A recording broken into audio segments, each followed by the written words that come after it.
Vitamin है, यानी कि ये जो घुलनशील होगा वो किस में होगा, फैट में होगा।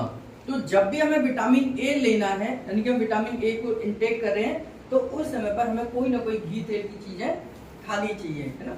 तो इसी का लॉजिक है कि जो सर्दियों में गाजर का हलवा हम लोग खाते हैं, तो ये गाजर में क्या होता है, विटामिन ए होता है। तो गाजर के हलवे में विटामिन ए भी है और साथ में फैट भी है, क्योंकि वो फैट के साथ मिलकर हमारी बॉडी में जाएगा और वो एब्जॉर्ब हो जाएगा किसके साथ में, फैट के साथ में। जब फैट एब्जॉर्ब हो रहा होगा तो उस समय पर ये आपका एब्जॉर्ब हो जाएगा, है ना। यह जानवरों के टिश्यूज में रेटिनॉल के रूप में पाया जाता है। यह प्राकृतिक रूप से कई चीजों में बीटा कैरोटीन के रूप में पाया जाता है। जैसे गाजर में बीटा कैरोटीन के रूप में यह होता है, जब हम गाजर को खाते हैं तो बीटा कैरोटीन के रूप में ये अंदर जाता है और लिवर इस बीटा कैरोटीन को विटामिन ए में कन्वर्ट करता है। हम ये कहते हैं कि गाजर से हमें विटामिन ए मिलता है, लेकिन गाजर से बीटा कैरोटीन मिलती है जो लिवर इसको विटामिन ए में कन्वर्ट कर देता है। अन्य प्रोविटामिन में पाया जाता है जिसे लिवर विटामिन ए के रूप में स्टोर भी कर लेता है और स्टोर करके जब भी बॉडी को विटामिन ए की आवश्यकता पड़ेगी लिवर उसको आपको दे देगा। सभी सेल्स के, अब उसके फंक्शन क्या है, सभी सेल्स के डेवलपमेंट के लिए विटामिन ए जरूरी है। इपिथेलियल टिश्यूज के नॉर्मल फंक्शन के लिए जरूरी है। इपिथेलियल टिश्यूज कौन से होते हैं, जो हमारी स्किन है, यानी कि ऑर्गन्स के स्किन को, ऊपरी लेयर को प्रॉपर तरीके से बनाने के लिए विटामिन ए की आवश्यकता होगी। आंखों के लिए हमें जरूरत है, हम ये बात तो सभी लोग जानते हैं कि आंखों के लिए विटामिन ए की आवश्यकता होती है। और बच्चों के प्रॉपर तरीके से ग्रोथ हो, यानी कि जब बच्चे डेवलपिंग एज में होते हैं तो उस समय पर उनकी ग्रोथ में भी विटामिन ए की जरूरत होगी।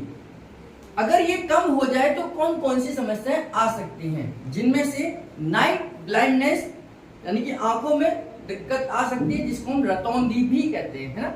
नाइट ब्लाइंडनेस को क्या कहते हैं, रतौंधी भी कहते हैं। एक्ने हो सकते हैं, यानी कि आपको मुहासे आ सकते हैं विटामिन ए की डेफिशिएंसी से।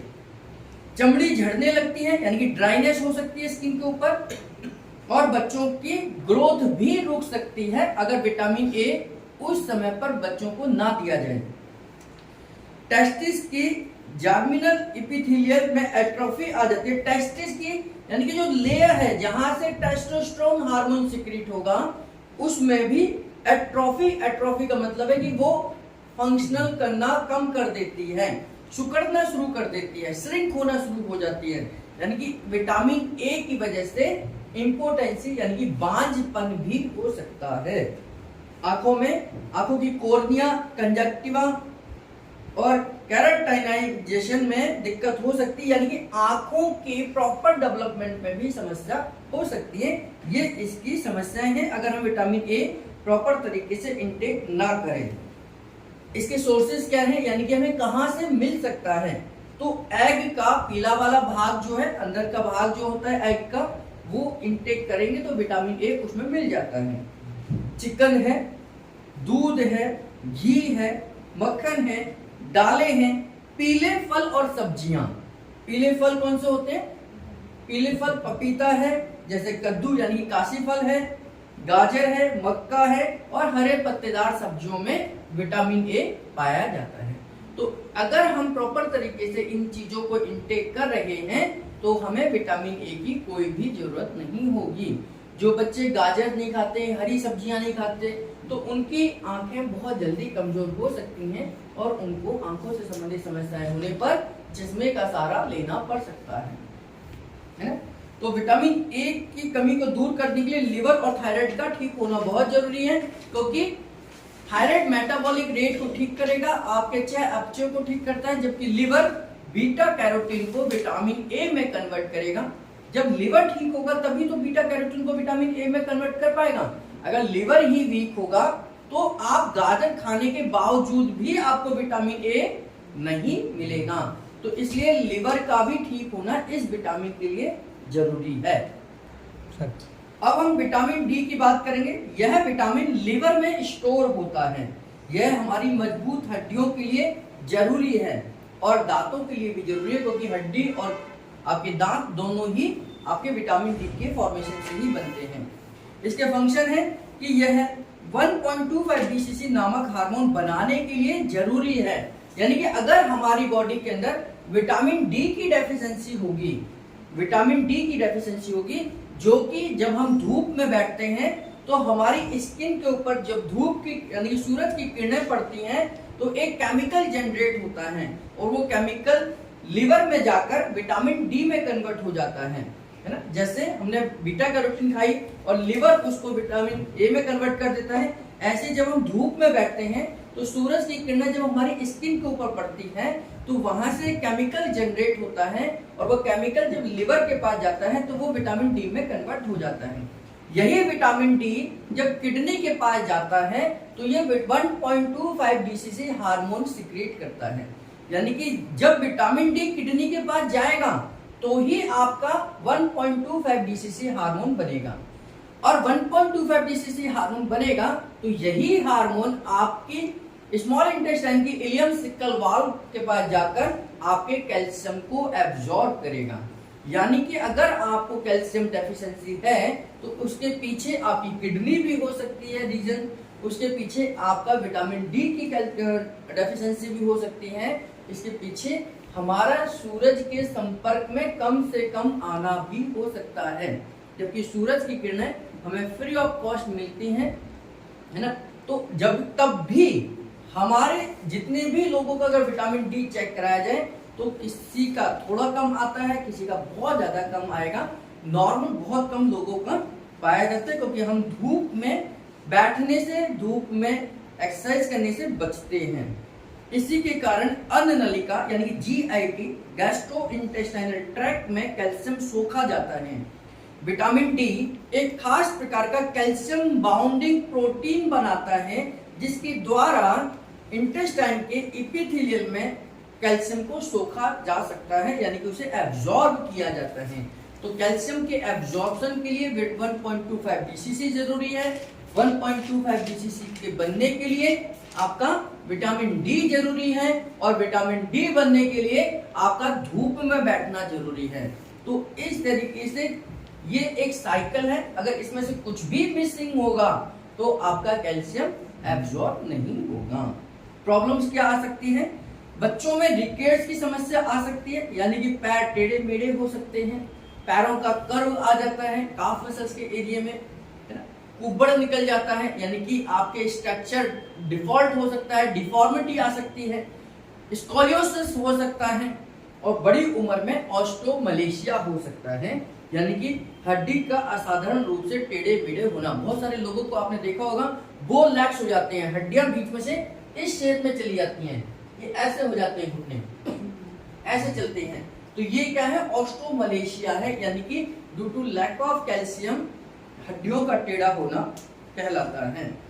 कैल्शियम की एब्जॉर्प्शन या बनना नहीं हो पाएगा अगर हमारे विटामिन डी कम होगा। बोन्स नरम होती चली जाएंगी, एबनॉर्मल होती चली जाएंगी, टेढ़ी मेढ़ी होती चली जाएंगी। छाती का बोन उभर कर सामने की तरफ आ जाता है, जिसे पिकॉक चेस्ट कहते हैं, एक गड्ढा सा उभर जाता है। यहाँ पर एक छाती का एक उभार सा निकल आता है। बहुत सारे लोगों को अगर आप देखेंगे तो यहाँ पर ये एक पहाड़ सा खड़ा हो जाता है, क्योंकि हड्डी की शेपिंग एबनॉर्मल हो जाती है, क्योंकि हमारी बॉडी का वेट हड्डियों पर है और हड्डियां हमारी कमजोर है, तो कोई हड्डी इधर निकल जाएगी, कोई इधर हो जाएगी, इधर आगे पीछे टेढ़ी मेढ़ी होने लग जाती है। इसे डिफॉर्मिटी ऑफ बोन कहते हैं। अगर रिकेट्स बड़ी उम्र में हो तो उसे ऑस्टियोमलेशिया कहते हैं। इन्हें एनीमिया और वीकनेस रहती है, साथ में हाथ पैर तथा स्पाइन, थोरेसिक एवं पेल्विक एरिया में दर्द भी रहेगा। Due to lack of calcium आपके जोड़ों में दर्द आना शुरू हो जाता है। इसके सोर्सेज तो सबसे पहले हमें पता है कि हमें धूप में बैठना ही पड़ेगा, बैठना ही पड़ेगा, यानी कि इफ एंड बट आपको करना ही पड़ेगा, ये हैव टू है। दूध आपको लेना पड़ेगा, यानी कि कैल्शियम के जो भी प्रोडक्ट हैं, जो जिनमें कैल्शियम पाया जाता है या विटामिन डी पाया जाता है, वो प्रोडक्ट आपको लेने चाहिए।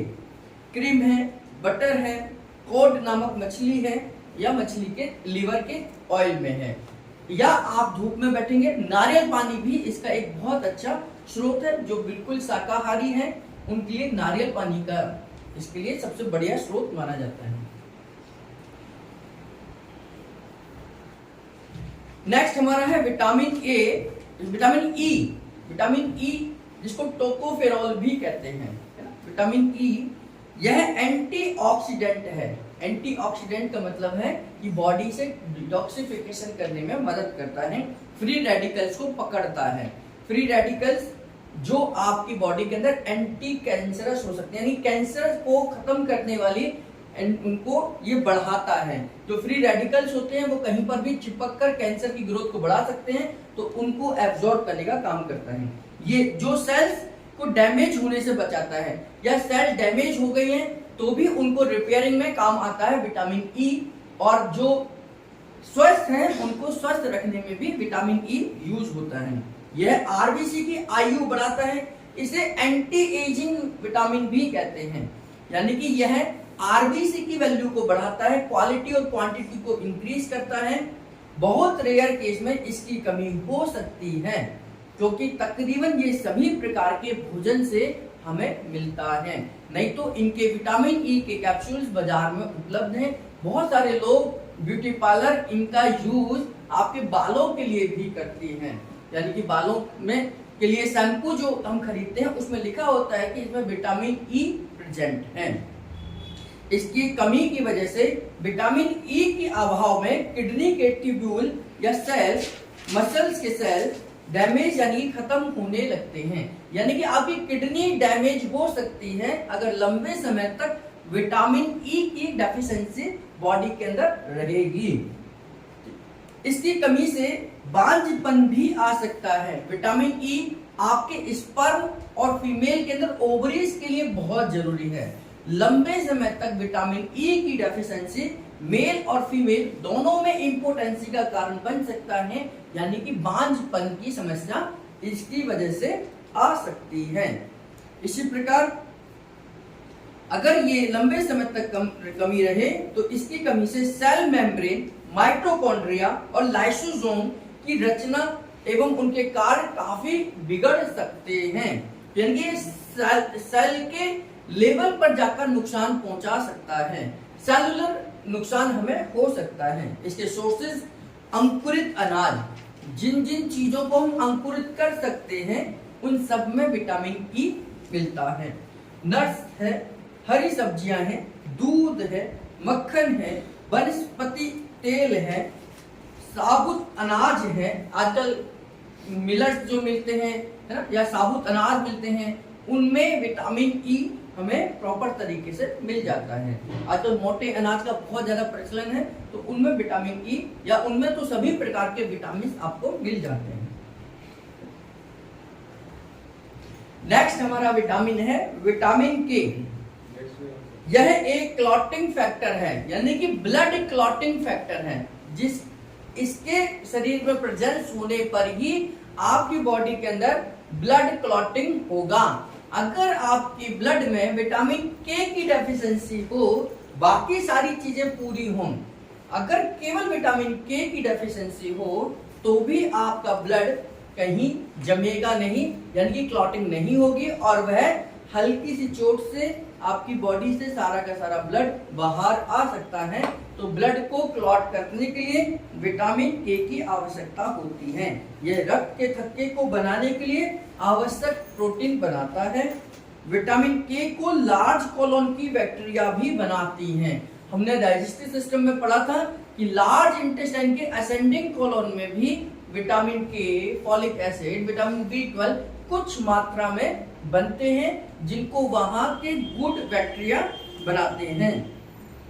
जब बैड सोर होते हैं तो उसे खत्म करने के लिए जो एंटीबॉडीज ली जाती हैं, उनकी वजह से पेट खराब हो जाता है और विटामिन के को बनाने वाले बैक्टीरिया खत्म होते चले जाते हैं, जिससे विटामिन के की कमी आ जाती है और उस समय पर विटामिन के को खाने की जरूरत पड़ती है।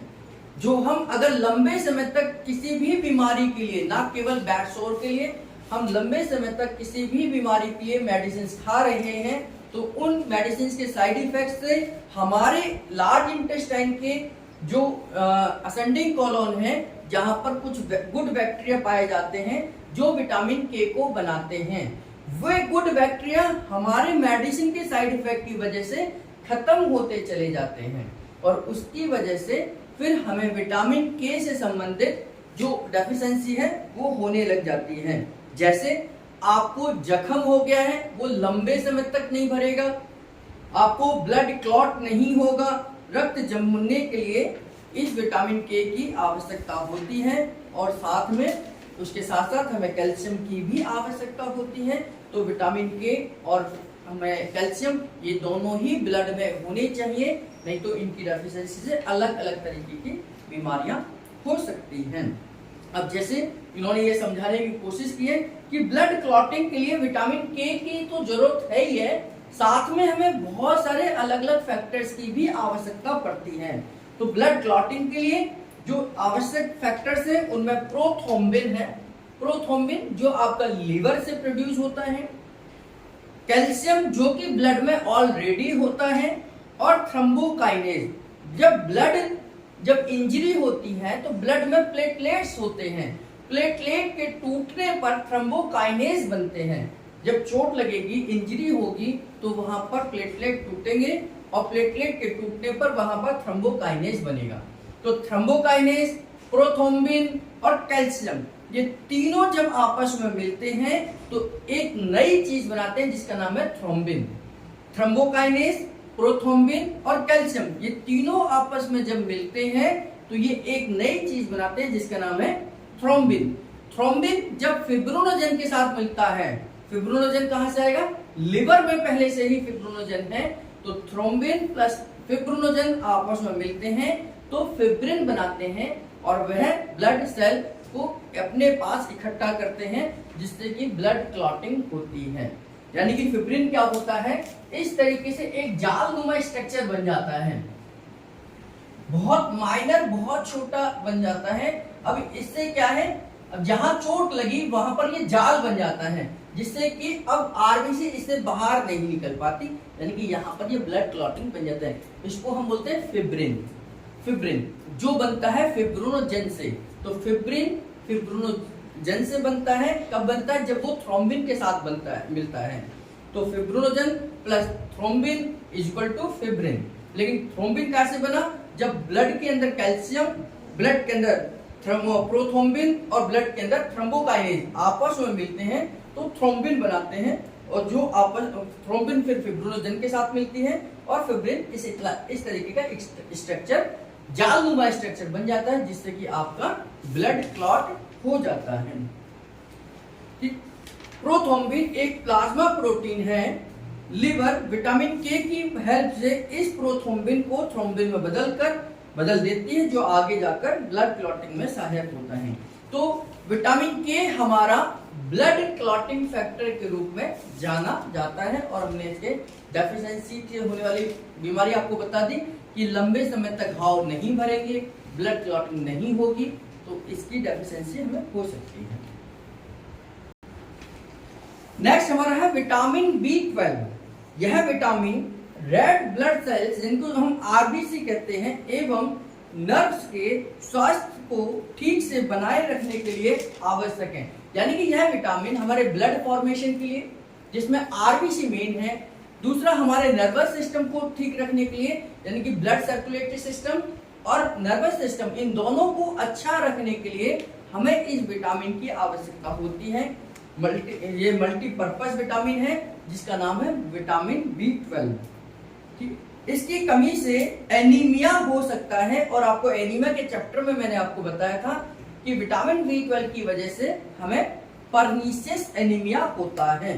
परनीशियस एनीमिया होता है और बॉडी में कमजोरी आती है, जबकि हम जानते हैं कि लिवर इसको अपने पास 1 से लेकर 5 साल तक स्टोर करके रख सकता है। अगर हम इसे प्रॉपर तरीके से इंटेक कर रहे हैं तो लिवर इनको अपने पास 1 से लेकर 5 साल तक स्टोर करके रख सकता है।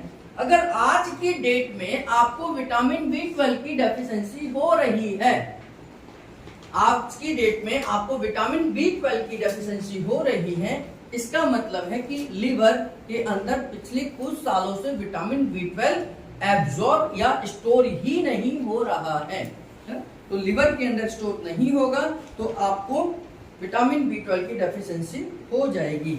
इतने साल से इंट्रिंसिक फैक्टर ही नहीं बन रहा है, तो क्योंकि हम जानते हैं कि इंट्रिंसिक फैक्टर विटामिन B12 को कवर कर हमारी स्मॉल इंटेस्टाइन में लेकर जाता है और उसे एब्जॉर्ब करता है।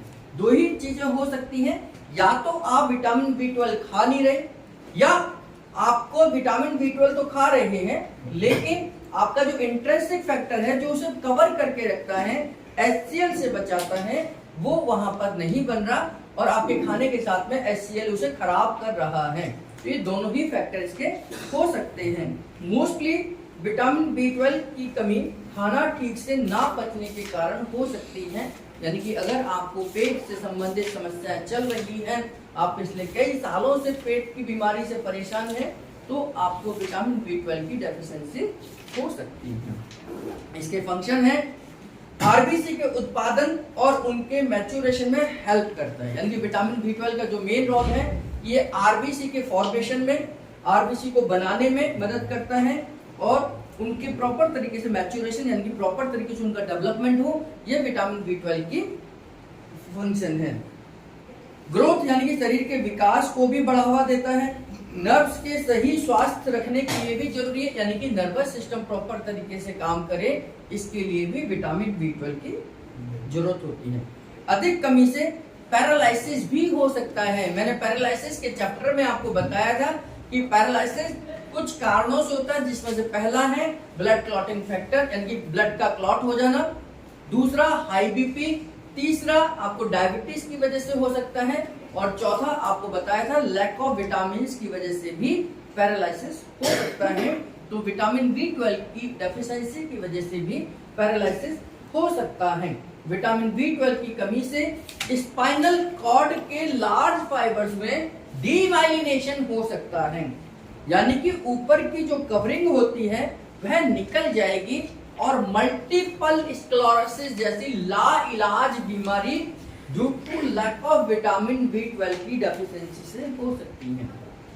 विटामिन B12 की जो फॉर्मेशन है, इससे नर्व की कॉइटिंग बनती है। आपको नर्वस सिस्टम में पढ़ाया था कि न्यूरॉन्स के ऊपर एक लेयर होती है जिसको माइलिन शीथ कहते हैं और इसके फॉर्मेशन में कहीं ना कहीं विटामिन B12 का रोल होता है।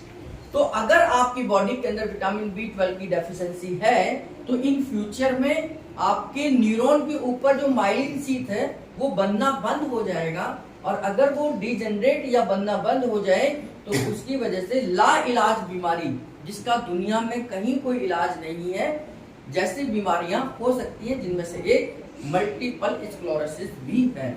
पेरिफेरल सेंसेशन खत्म हो जाती है जिससे कि इनमें हाथों में पैरों में शून्यपन आ सकता है, यानी कि आपकी आउटर लेयर में क्या चीजें टच हो रही हैं, इनका सेंसेशन आपकी बॉडी को खत्म होता चला जाता है। इस विटामिन के प्रभाव से एक सेल 2 सेल में बदल जाती है और आरएनए और डीएनए में भी बदलाव हो सकता है, यानी कि ये आरएनए डीएनए के लेवल तक बदलाव कर सकती है। यानी कि आपको विटामिन B12 की डेफिशिएंसी से जेनेटिक बीमारियां भी आ सकती हैं, यानी कि जेनेटिक बीमारियां आने का कारण आपका विटामिन B12 भी हो सकता है। इसीलिए गुरुजी ने हमारे विटामिन जीन्स चेंज फॉर्मूलेज में विटामिन पर बहुत बड़ा रोल अदा किया और जो विटामिन चेंज मतलब जो जीन्स चेंज फॉर्मूलेज हैं उनमें कहीं ना कहीं विटामिन को भी जोड़ा। जब हम कोई भी विटामिन न्यू जीन्स फॉर्मूला देते हैं या जीन्स चेंज करने वाले फॉर्मूले देते हैं तो हम उनके साथ में विटामिन वाले फॉर्मूले भी देते हैं ताकि वहां पर सेल और जीन्स अपना प्रॉपर तरीके से काम कर पाएंगे। पेरिफेरल सेंसेशन मींस हाथ पैर की उंगलियों के स्पर्श की सोचने समझने की शक्ति खत्म हो जाना। इसके सोर्सेज है, यह एकमात्र ऐसा विटामिन है जो हरी सब्जियों में मिलता है। विटामिन B12 हमें हरी सब्जियों में, सभी प्रकार की हरी सब्जियों में मिलता है, जिसमें पालक, मेथी, बथुआ या जितनी भी हरी पत्तेदार सब्जियां हैं इन सब में विटामिन B12 मिल जाता है। और साथ में ये दूध, पनीर से भी प्राप्त किया जा सकता है। इसलिए दूध की बजाय दूध के प्रोडक्ट हमें लेने चाहिए तो विटामिन B12 हमें अवशोषण हो जाएगा, यानी कि वो हमें मिल जाएगा। तो इस प्रकार से विटामिन B12 हमारे लिए बहुत जरूरी विटामिन है, जिसकी डेफिशिएंसी से हमें छोटी से छोटी और बड़ी से बड़ी बीमारियां भी आ सकती हैं। नेक्स्ट हमारा है vitamin niacin. Niacin vitamin B complex group का एक विटामिन है। B1, B2, B3, B4, B5 इस तरीके से इसके सोर्सेज हैं। यह कुदरती तौर से दूध और दूध के प्रोडक्ट में, लिवर में, खमीर में, पनीर में और दालों में ये पाया जाता है। इसकी कमी से क्या दिक्कतें होंगी? नियासिन की कमी से शुरू में मसल्स में कमजोरी महसूस होगी, वीकनेस होगी, मसल सुन्न होने लग जाते हैं। ये भी विटामिन है, इसलिए इनका भी नर्वस सिस्टम के लिए जरूरी है। ग्लैंडुलर सिक्रीशन कम होगी, यानी कि ग्लैंड्स का काम करने की क्षमता कम हो जाती है। हमारी ग्लैंड्स या मसल्स को कॉन्स्ट्रक्शन और रिलैक्सेशन के लिए विटामिन की आवश्यकता पड़ती है ना। यानी कि अगर बॉडी के अंदर विटामिन और मिनरल्स प्रॉपर हैं तो ग्लैंड्स भी अपना काम प्रॉपर तरीके से करेंगी। ग्लैंड्स में खुद में पैरालिसिस हो जाता है, यानी कि वो अपने फंक्शन नहीं कर पाती, जिसको हम कहते हैं कि ग्लैंडुलर, यानी कि ग्लैंड्स के लेवल पर पैरालिसिस का हो जाना। तो ये नियासिन की डेफिशिएंसी से हो सकता है। ज्यादा कमी से बॉडी के टिश्यू समाप्त होने लग जाते हैं, सेंट्रल नर्वस सिस्टम में खराबी आ जाती है, डिमेंशिया हो सकता है। डिमेंशिया क्या है? भूलने की बीमारी या कई प्रकार की मानसिक यानी कि साइकोलॉजिकल बीमारी हो सकती है। यानी कि डिमेंशिया का मतलब होता है याददाश्त की कमजोरी होना। यंग लोगों में भी याददाश्त की कमी हो सकती है, भूल सकते हैं, तो उसको हम डिमेंशिया कहते हैं। जब यही बीमारी बुजुर्गों में हो जाती है तो उसे अल्जाइमर डिजीज के नाम पर जाना जाता है। जब ये यंग लोगों में हो जाए, उम्र के कम उम्र में आपकी याददाश्त कमजोर हो जाए तो उसे डिमेंशिया का केस समझा जाता है, जो कि नियासिन की डेफिशिएंसी से हो सकता है। मुंह के अंदर की झिल्ली में इंफ्लेमेशन हो जाती है, यानी कि मुंह में छाले हो सकते हैं। एब्डोमेन और पाचन संस्थान बिगड़ सकते हैं, यानी कि आपकी पाचन शक्ति भी खराब हो सकती है। पहले ग्राफ यानी कि जवान पर कालापन भी आ सकता है, काली काली जवान हो सकती है, जवान के ऊपर काले काले डॉट आ सकते हैं, या आधी अधूरी या किसी पार्ट हिस्से का कालापन हो सकता है। इन सभी में बीमारियों का सफल इलाज हम न्यूरोथेरेपी में कर सकते हैं, क्योंकि न्यूरोथेरेपी विटामिन के एब्जॉर्प्शन पर काम करती है। विटामिन के को आपको बताती है कि डाइट में कौन से विटामिन ले सकते हैं और इनका इलाज हम सफलतापूर्वक कर सकते हैं। अगर HCl प्रॉपर नहीं है तो HCl का फॉर्मूला देंगे। अगर UTF की समस्या है, यानी कि आपको अनपचा खाना मोशन में आता है, तो उस समय पर हम UTF का फॉर्मूला इस्तेमाल करेंगे। और नियासिन या विटामिन B12 के दर्द को निकालने के लिए हमारे पास विटामिन फॉर्मेशन, पार्को 244 नामक अलग अलग पॉइंट हैं, और मल्टीविटामिन जैसा फॉर्मूला भी हमारे पास है, जिसकी मदद से हम विटामिन की डेफिशिएंसी को कंप्लीट कर सकते हैं। नियासिन ट्रिप्टोफन से बनता है और यह एक एसेंशियल अमीनो एसिड है। ट्रिप्टोफन से सेरोटोनिन भी बनता है, जो नर्वस सिस्टम का न्यूरोट्रांसमीटर है, जो नींद लाने के लिए और मन को शांत रखने के लिए महत्वपूर्ण विटामिन है, तो अमीनो एसिड है।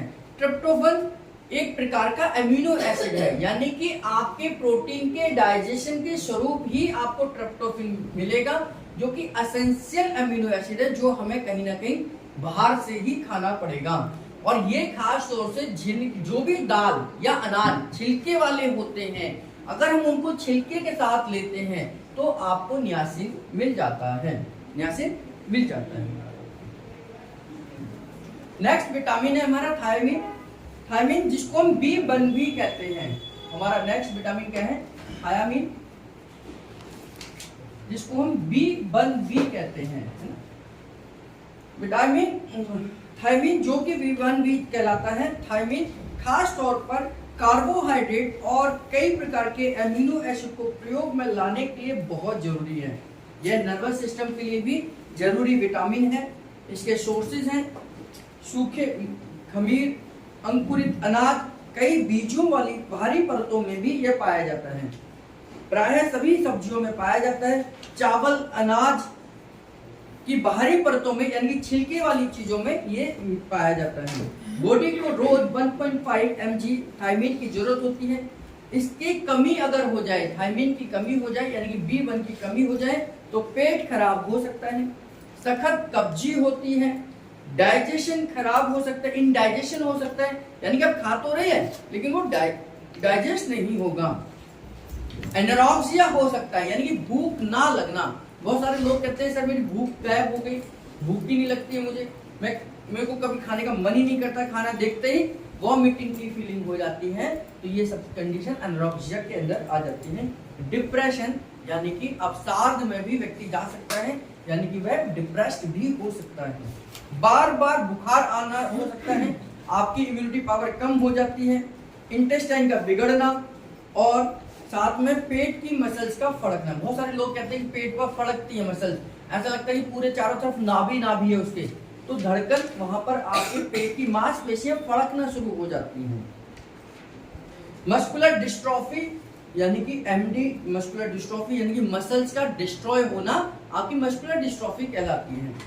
फटीग यानी कि बहुत थकावट रहती है, थोड़ा काम किया नहीं कि थकावट हो जाती है। बहुत सारे लोग शिकायत करते हैं कि मैं 15 मिनट पढ़ा दूं या 10 मिनट पढ़ लूं तो नींद आने लग जाती है, यानी कि आपको बहुत ज्यादा थकान होने लग जाती है। यह भी थायमीन की डेफिशिएंसी को इंडिकेट करता है। ब्लड में अधिक देर तक ग्लूकोज की कमी होने के कारण टिश्यू ढीले पड़ जाते हैं, जिससे कि बैरी नामक रोग आ जाता है, क्योंकि टिश्यूज में एटीपी की कमी के कारण मसल ढीले पड़ जाते हैं और यह थायमीन की कमी के कारण हो सकता है ना। बैरी रोग हमने पढ़ा था, विटामिन B1 की कमी से होने वाला रोग है, और यह थायमीन यानी कि विटामिन B1 की कमी से होने की वजह से आपके मसल्स लूज हो जाते हैं, वीक हो जाते हैं, एनर्जी डाउन हो जाती है, आप बहुत जल्दी थकने लग जाते हैं, एनर्जी लेवल डाउन होता चला जाता है। हार्ट मसल्स में भी ढीलापन आ जाने से उनमें रक्त का बहाव 2 गुना बढ़ जाता है, जिससे लंग्स में स्वेलिंग हो सकती है। हार्ट की मसल्स लूज हो जाती हैं, वीक हो जाती हैं, वीक होने से हार्ट इनलार्ज हो जाता है और उसके अंदर ब्लड का फ्लो बढ़ जाता है। ब्लड का फ्लो बढ़ने से इसका प्रभाव लंग्स के ऊपर पड़ता है, क्योंकि अल्टीमेटली ब्लड कहाँ जाएगा, हार्ट से लंग्स में जाएगा, लंग्स से हार्ट में आएगा और वहां पर स्वेलिंग आ सकती है। इसे हम कार्डियक अस्थमा भी कह सकते हैं। कार्डियक अस्थमा, अस्थमा तो एक लंग्स की बीमारी है, अस्थमा लंग्स की बीमारी है, लेकिन हार्ट और लंग्स के कोऑर्डिनेशन के बिगड़ने से आपको अगर लंग्स की बीमारी आती है तो उसे हम कार्डियक अस्थमा कह सकते हैं। कार्डियक मतलब हार्ट है, अस्थमा मतलब लंग्स है, लंग्स की बीमारी ड्यू टू हार्ट अगर आती है तो कार्डियक अस्थमा होगा, और उस समय पर आपको 24 घंटे श्वास की दिक्कत होगी। क्यों? क्योंकि कार्डियक अस्थमा आपके हार्ट के साथ जुड़ गया है और हार्ट आपका 24 घंटे काम करता है। ठीक है, अस्थमा जिनको श्वास की बीमारी है उनको आराम करने पर, लेटने पर, बैठने पर, थोड़ी देर रुकने पर आराम आ जाएगा, लेकिन कार्डियक अस्थमा के पेशेंट को किसी भी कंडीशन में आराम नहीं आएगा। एलिमेंट्री में अगर हम थायमीन के पॉइंट का दर्द निकाल दें, हम जानते हैं कि थायमीन का पॉइंट हम डायग्नोज कर सकते हैं, हमारे पास थायमीन को डायग्नोज करने का तरीका है। अगर थायमीन के एरिया में जहां पर हमने सीखा था कि राइट साइड पेल्विक बोन में आगे फॉलिक एसिड और पीछे थायमीन का पॉइंट है, आगे फॉलिक एसिड और पीछे थायमीन का पॉइंट है, तो थायमीन के पॉइंट में अगर दर्द है तो आपको ये भी पता है कि हम थायमीन का दर्द कैसे निकाल सकते हैं, तो वहां के दर्द को निकाल कर भी आप थायमीन की कमी से होने वाली बीमारी का उपचार कर सकते हैं। तो जैसे ही हम यहाँ के दर्द को निकालते हैं, इन बीमारियों में काफी राहत मिल जाती है। इसके लिए हमारा विटामिन फॉर्मेशन फॉर्मूला या मल्टीविटामिन फॉर्मूला बहुत कामयाब है। अगला विटामिन हमारा है फॉलिक एसिड विटामिन। गर्भ अवस्था के प्रथम 3 महीनों में बच्चे के सही विकास के लिए सबसे ज्यादा महत्वपूर्ण जो विटामिन है वो है फॉलिक एसिड विटामिन, क्योंकि हम जानते हैं कि मैंने आपको रिप्रोडक्टिव सिस्टम में बताया था कि शुरुआत के 3 से 3.5 महीने में हार्ट का फॉर्मेशन होना शुरू हो जाती है, बच्चे के दिल की धड़कन आ चुकी होती है, तो उस समय पर आपके हार्ट की मसल प्रॉपर बने, बच्चे का प्रॉपर तरीके से डेवलपमेंट हो, तो उसके लिए फॉलिक एसिड हमें बहुत जरूरी है।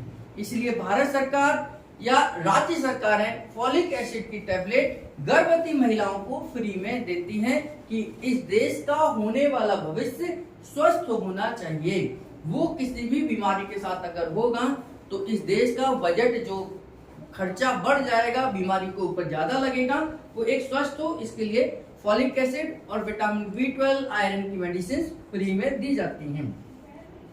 फॉलिक एसिड की जो स्रोत हैं वो हरी सब्जियां हैं। ज्यादा पकाने से वह विटामिन डिस्ट्रॉय हो सकता है, यानी कि अगर हम बहुत ज्यादा सब्जियों को पकाते हैं तो विटामिन B12 खत्म, विटामिन फॉलिक एसिड खत्म हो जाएगा। कच्ची सलाद है, चावल के छिलके में, गेहूं के ऊपरी छिलकों में फॉलिक एसिड पाया जाता है। यह विटामिन B12 के साथ मिलकर आरबीसी के सही मैच्योरेशन कराता है, यानी कि आरबीसी को बनवाता है, यानी आरबीसी को इस लायक बनाता है कि वे कैपिलरीज के अंदर जा सके और वहां पर वे सर्कुलेशन कर सके।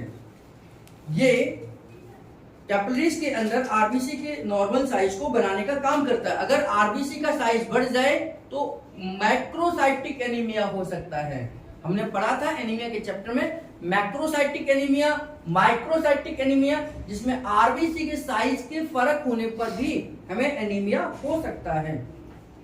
तो आरबीसी का साइज काफी बड़ा हो जाएगा अगर इनकी डेफिशिएंसी हुई और वह कैपिलरीज के अंदर सर्कुलेशन में नहीं जा पाएंगी और उनकी वजह से हमें डेफिशिएंसी यानी कि एनीमिया हो सकता है। फॉलिक एसिड की कमी से हमें बहुत सारी और बीमारियां भी हो सकती हैं। तो फॉलिक एसिड की डेफिशिएंसी से हमें डायरेक्ट एक एनीमिया होता है जिसका नाम है मेगालोब्लास्टिक एनीमिया। तो मेगालोब्लास्टिक एनीमिया या मैक्रोसाइटिक एनीमिया, ये दोनों ही फॉलिक एसिड की डेफिशिएंसी से हो सकते हैं। होल इन हार्ट हो सकता है, बच्चे के दिल में छेद हो सकता है, स्पाइनल बाइफिडा हो सकती है, यानी कि हमारे पीठ के मनके, स्पाइनल कॉर्ड के मनके प्रॉपर तरीके से नहीं बनेंगे और वहां पर पीठ में जन्मजात पेन हो सकता है। बच्चा जब ग्रो करेगा तो धीरे धीरे उसको बैक पेन की शिकायत जन्मजात हो सकती है। मेनिंजोमाइलोसिल हो सकता है, मेनिंजोसिल हो सकता है, यानी कि किसी पर्टिकुलर एक पार्ट पर मस्कुलर पेन आ सकता है। बहुत सारे लोग कहते हैं कि मेरे अपर चेस्ट में बहुत बर्निंग रहती है, एरिया में दर्द रहता है, यानी कि एक पर्टिकुलर एक एरिया है।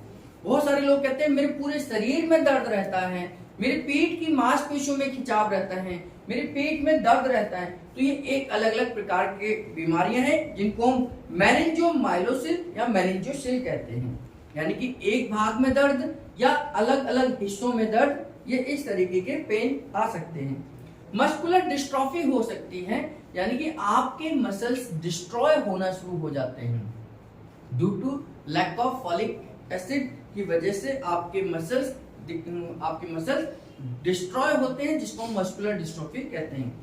क्लफ लिप्स हो सकते हैं, यानी कि आपके होठ कटे हुए हो सकते हैं। बहुत सारे बच्चे होठ कटे हुए के साथ पैदा होते हैं, उनके तालू कटा हुआ हो सकता है, कान कटा हुआ हो सकता है, क्योंकि due to lack of folic acid ये हो सकता है। आपका पैलेट यानी तालू कटा हुआ हो सकता है, अनडेवलप्ड हो सकता है, होठ अनडेवलप्ड हो सकते हैं और आपके कान अनडेवलप्ड हो सकते हैं। फिर बाद में डॉक्टर इनका ऑपरेशन करते हैं, इनको ठीक करते हैं, लेकिन ये फॉलिक एसिड की डेफिशिएंसी से हो सकता है। न्यूरोथेरेपी में फॉलिक एसिड की कमी को हम फॉलिक एसिड ट्रीटमेंट से ठीक कर सकते हैं, क्योंकि हम जानते हैं कि फॉलिक एसिड के पॉइंट का दर्द कैसे निकाला जा सकता है। इसके लिए हम फॉलिक एसिड का फॉर्मूला देंगे और साथ ही कुछ बच्चों को देखा गया है कि जब अनडेवलप्ड ऑर्गन पैदा होते हैं के साथ पैदा होते हैं तो उस समय पर 10×3 या 6 ट्रीटमेंट का भी लाभ मिलता है। यानी कि अगर वो अनडेवलप्ड ऑर्गन के साथ पैदा होते हैं बच्चे, तो उनको हम फॉलिक एसिड ट्रीटमेंट के साथ साथ 10×6 या 3 ट्रीटमेंट का भी इस्तेमाल करते हैं। तो इस प्रकार फॉलिक एसिड बहुत जरूरी है और इसीलिए भारत सरकार, राज्य सरकारें फॉलिक एसिड की टैबलेट भी निःशुल्क यानी कि फ्री ऑफ कॉस्ट गर्भवती महिलाओं को देती हैं। विटामिन सी भी हमारे लिए बहुत महत्वपूर्ण विटामिन है। यह हड्डी और कार्टिलेज, टिश्यूज और दांतों के लिए बहुत जरूरी है। दांतों के एनिमल के लिए बहुत जरूरी है, यानी कि जहां रूट होती है दांतों की उसके लिए जरूरी है। इसलिए विटामिन सी की डेफिशिएंसी से जिन लोगों को विटामिन सी की डेफिशिएंसी होती है उनके आपके दांतों से खून आना एक आम समस्या होती है, उनकी हड्डियां कमजोर होती हैं, उनके घुटने बहुत जल्दी घिस जाते हैं। और विटामिन ई, विटामिन सी हमारे लिए, हमारे मसल्स के लिए, हमारे बालों के लिए, हमारी स्किन के लिए, हमारी हड्डियों के लिए बहुत जरूरी है। 20 से 30 सप्ताह तक अगर विटामिन सी यानी कि एस्कॉर्बिक एसिड, इसका दूसरा नाम है एस्कॉर्बिक एसिड, एस्कॉर्बिक एसिड की कमी हो तो स्कर्वी यानी कि स्किन डिजीज भी आ सकती है। स्कर्वी नामक बीमारी आ जाती है। दांत ढीले होने लग जाते हैं यानी कि दांत के मसूड़े कमजोर हो जाते हैं, मसूड़ों से खून आने लग जाता है, हड्डियों में जॉइंट्स में दर्द आना शुरू हो जाते हैं और स्कर्वी में दांतों से खून बहने लगेगा, उल्टी और मोशन में भी खून आने लग सकता है।